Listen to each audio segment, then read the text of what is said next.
এই মুহূর্তে ঢাকা বিশ্ববিদ্যালয় ক্যাম্পাসে আছেন রিপোর্টার তাজওয়ার মাহমিদ এবং বরিশাল ব্রজমোহন কলেজে আছেন অপূর্ব অপু।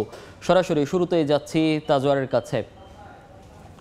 তাজওয়ার, মূলত রাজধানী শহর সারা দেশের স্কুল কলেজগুলো 1 মাস পরে খোলার সিদ্ধান্ত এসেছে আজকে থেকে, এবং আমরা যতটুকু সকাল থেকে দেখেছি ঘুরে ফিরে সেটিকে বোঝা যাচ্ছে যে এখন পর্যন্ত আসলে পুরোদমে শিক্ষার্থীদের উপস্থিতিটা স্কুল কলেজে নেই, এবং যদিও কিছু কিছু জায়গায় সব ক্লাস শ্রেণীকক্ষেও আসলে শিক্ষার্থীদের আমন্ত্রণ জানানো হয়নি বা শিক্ষার্থীদের আসতে বলা হয়নি বলে আমরা দেখেছি। এবং আমরা এখন বর্তমানে ঢাকা বিশ্ববিদ্যালয়ে আছি,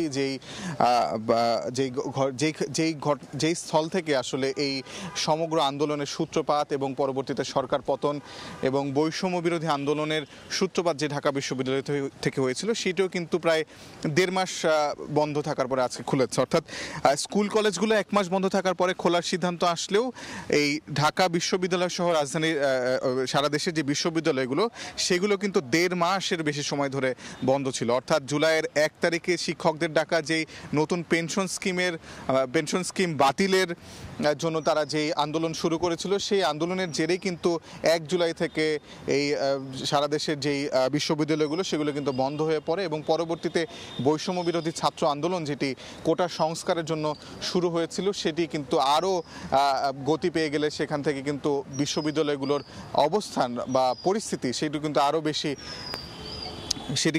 সেই পরিস্থিতি কিন্তু আরও বেশি গুমোট হয়ে পড়ে এবং পরিস্থিতি কিন্তু বেগতিক হয়ে পড়ে। তো বলা যাচ্ছে যে 1.5 মাস পরে বিশ্ববিদ্যালয়গুলো খুললেও এখানেও কিন্তু শিক্ষার্থীদের উপস্থিতি একদমই নেই, এবং শিক্ষকদের উপস্থিতিও কিন্তু অনেকটাই কম। এবং বলা যায় যে স্কুল কলেজ এবং সারা দেশে যে শিক্ষা প্রতিষ্ঠান অর্থাৎ রাজধানীগুলো আমরা যতটুকু দেখলাম যে শিক্ষা প্রতিষ্ঠানগুলো কিন্তু পুরোদমই এখনও কিন্তু খোলেনি।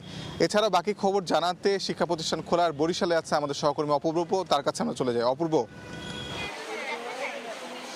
সারা দেশের ন্যায় আজকে থেকে বরিশালেও সব শিক্ষা প্রতিষ্ঠান কিন্তু খুলেছে। সকাল থেকেই দেখতে পাচ্ছি যে প্রত্যেকটা শিক্ষা প্রতিষ্ঠানই, সেটি স্কুল, কলেজ, মাদ্রাসা, বিশ্ববিদ্যালয়, সবগুলোতেই আমরা দেখতে পাচ্ছি যে আমি সকাল থেকে ঘুরে দেখার চেষ্টা করেছি, যতগুলোতে গিয়েছি সবগুলোতে দেখেছি যে শিক্ষার্থীরা কিন্তু ক্লাসমুখী হয়েছেন এবং শিক্ষকরাও এসেছেন কর্মকর্তা কর্মচারীদের পদচারণায়। একেবারে চিরচেনা সেই রূপ শিক্ষা প্রতিষ্ঠানগুলোর, সেটি একেবারেই আজকে দৃশ্যমান। যদিও বা একটু কথা বলা দরকার যে বরিশাল বিশ্ববিদ্যালয় কিন্তু আরো বেশ কয়েকদিন আগেই এক অফিস আদেশের মাধ্যমে বিশ্ববিদ্যালয় সিন্ডিকেট সভার জরুরি এক সভার মধ্য দিয়ে বরিশাল বিশ্ববিদ্যালয়ের আগেই খুলেছে।